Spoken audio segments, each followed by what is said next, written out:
The 1920s. In this lecture, I'm going to address Virginia SOL US 2.2a, 2b, and 2c.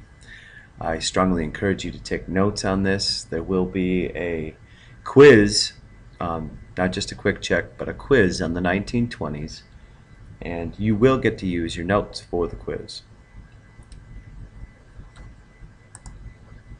The essential questions for this lecture are: how was social and economic life in the early 20th century different from that in the late 19th century? What factors increased factory and labor productivity? What was prohibition and how effective was it? Why did African Americans migrate to northern cities? What were the economic changes during the early 20th century? Who were the leaders in art, literature, and music during the 1920s and 1930s? What were the contributions of these leaders?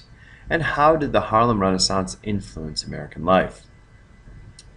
So first off, changes in the early 1900s. First off, mass production. Henry Ford and other industrialists used assembly lines to increase the speed of production. For example, Ford reduced the time that it took to produce one car from about 12 hours in 1910 to about 2 hours in 1913. By the 1920s, many goods were produced much faster than they had previously been. And this actually is going to make cars affordable to the masses. New transportation, electric streetcars, helped people travel within cities. Cars became popular, and by the 1920s, late 1920s, 1 in every 5 Americans owned a car.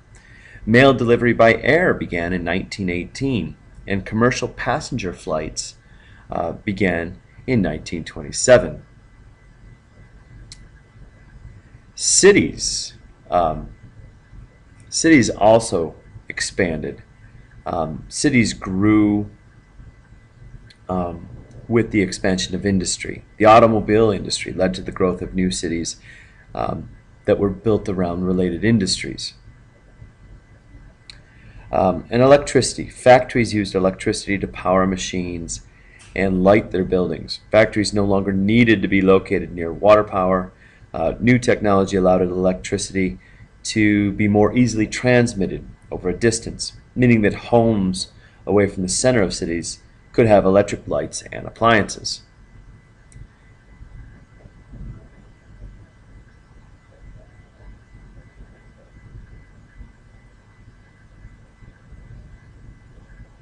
Now, the effects of the economy and the landscape.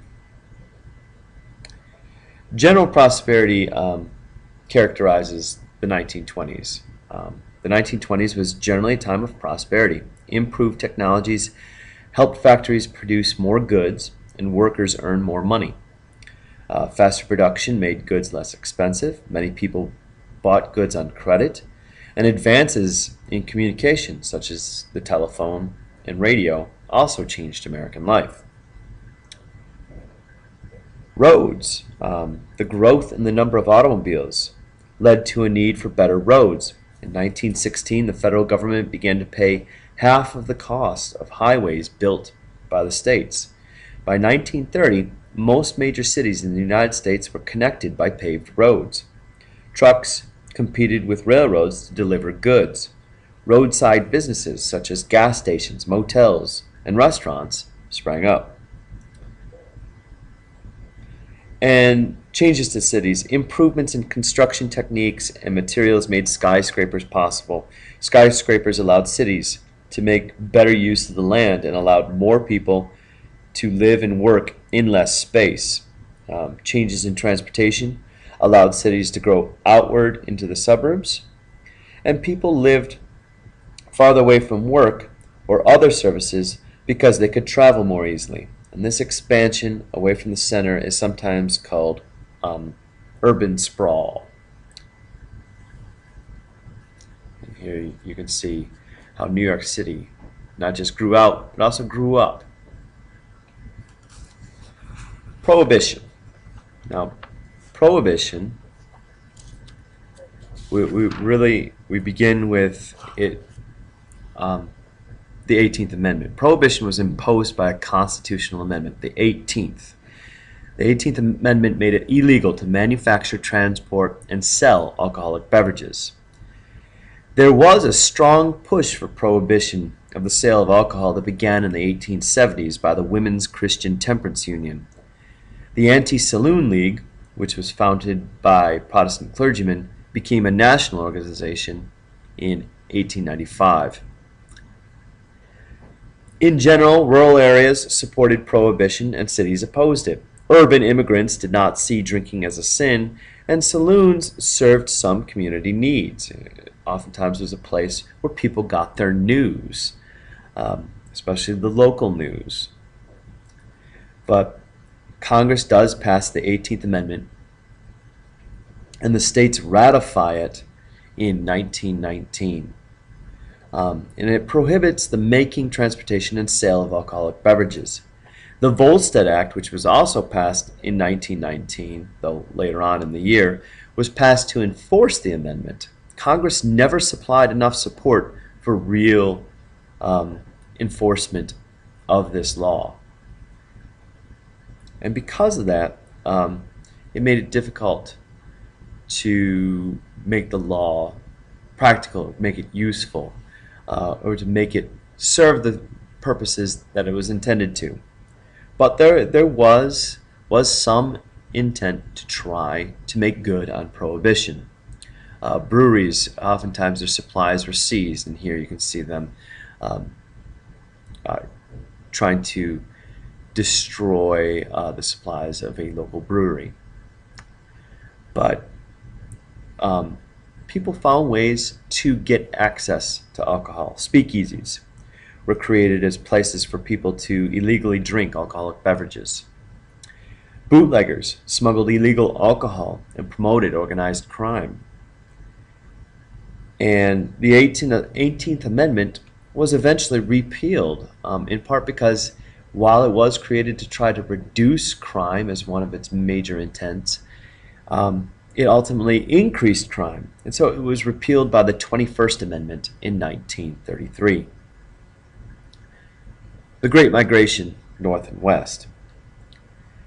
Jobs for African Americans in the South were scarce and low paying, and many African Americans faced discrimination and violence in the South, especially at the hands of groups like the KKK, which had seen a resurgence going back to the mid-19-teens. And during World War I, large numbers of African Americans moved to cities in the North and the Midwest in search of better employment opportunities. This movement continued through the boom of the 1920s.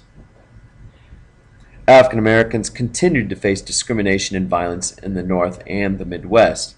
Even so, many found higher paying jobs in factories in the North and the Midwest. As African Americans from New Orleans moved north as part of the Great Migration, they carried jazz music with them, and this led to the Jazz Age of the 1920s.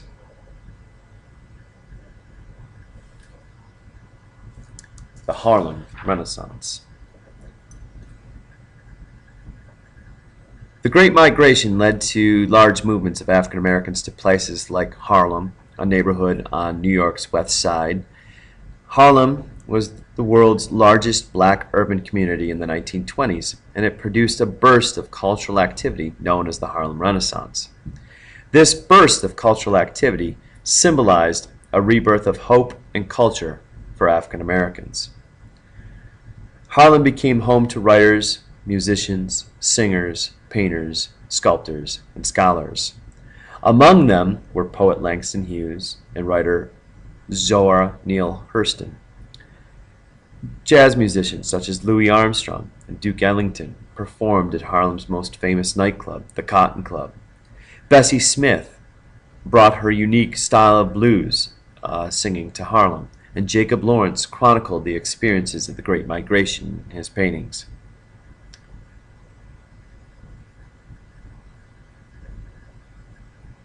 Life in the 20s and beyond. The Jazz Age of the 1920s celebrated the carefree spirit of the time. Many young women, who called themselves flappers, were eager to try the latest fads and break from tradition. Zelda Fitzgerald, wife of the great Gatsby, author F. Scott Fitzgerald, was one of the most famous flappers at the time. During the 1920s, women had more personal freedom, more job opportunities, and the right to vote. College graduates often became teachers, nurses, and social workers. Others worked as factory laborers, office secretaries, and store clerks. Mass media, especially movies and radio, spread popular culture and helped unite Americans. Many famous American artists, musicians, and writers created great works that captured the spirit of the times. The artist Georgia O'Keeffe became famous for her urban scenes and later paintings of the Southwest. Aaron Copland and George Gershwin were composers who wrote uniquely American music. And novelist John Steinbeck portrayed the strength of poor migrant workers during the 1930s. For members of the Lost Generation, the decade after World War I was a time of deep despair. They had seen progressive ideals lost in a senseless war, and many of these Americans became expatriates and found freedom and tolerance in Paris, France. Authors Ernest Hemingway, F. Scott Fitzgerald, and Sinclair Lewis were members of the Lost Generation. So in summary, technology extended progress into all areas of American life, including neglected rural areas. Reforms in the early 20th century could not legislate how all people behaved. Economic conditions and violence led to the migration of people, specifically African Americans, to the north. The 1920s and the 1930s were important decades for American art, literature, and music. And the leaders of the Harlem Renaissance drew upon the heritage of African American culture to establish themselves as powerful forces for cultural change.